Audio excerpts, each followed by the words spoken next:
Jerry Walker, CPA here, founding partner of Coburn, Cheshire, and Walker CPAs, to discuss how you can save federal income taxes via the new Automobile Loan Interest Deduction. Now, this deduction was brought about by the new One Big Beautiful Bill Act signed by President Trump in July of 2025.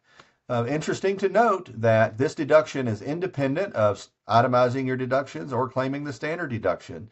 So you can claim this automobile loan interest deduction regardless of whether you itemize or claim the standard. Beginning in 2026, banks and finance companies will have to issue a new tax form 1099 VLI to report how much interest you have paid on your vehicle loan. However, for 2025, that is optional, so you're just going to have to obtain that information yourself.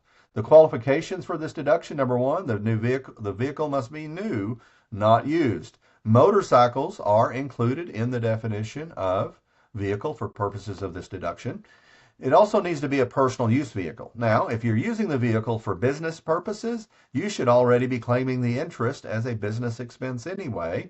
Now, if it's partially personal use, partially business use, the personal use portion, as long as it's greater than 50 cents, would still qualify for the automobile loan interest deduction. And then again, the business use percentage of your interest should be claimed as a business deduction.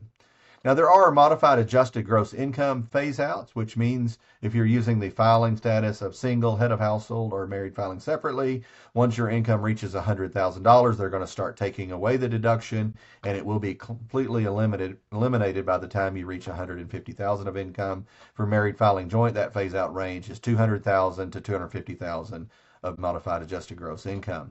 Now, to also, final qualification is that the final assembly of the vehicle must have occurred in the U.S. To know for sure where your vehicle was final assembled, you can look at your window sticker, you can do a VIN database search, or just simply look at your VIN. If it starts with the number 1, 4, or 5, it was assembled in the U.S.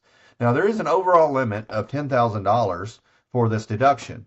So let's say you bought 2 qualifying vehicles in 2025, paid $6,000 worth of interest on one, $5,000 worth of interest on the other, combined $11,000 worth of interest.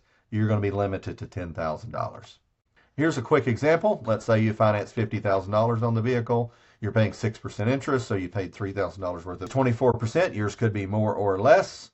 24% of $3,000 save you $720 worth of tax. So as you can see, we're not going to eliminate your tax bill entirely, but I suspect you can use that $720 more wisely for your family than the federal government can. Now, important concept to always remember when we're doing tax planning is to not let the tax tail wag the dog. So what we mean by that is, you don't want to spend $1 just to save 24 cents, because that would leave you 76 cents in the hole.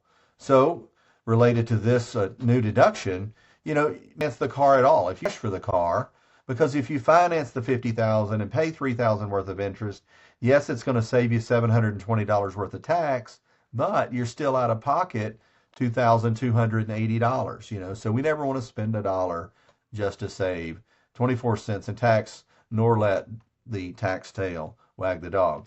If this information has been helpful to you, please like and share with your family and friends.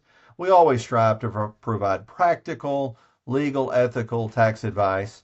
We see some of the other tax advice shared on social media to be exaggerated, sensationalized. Some of it's just flat out bogus.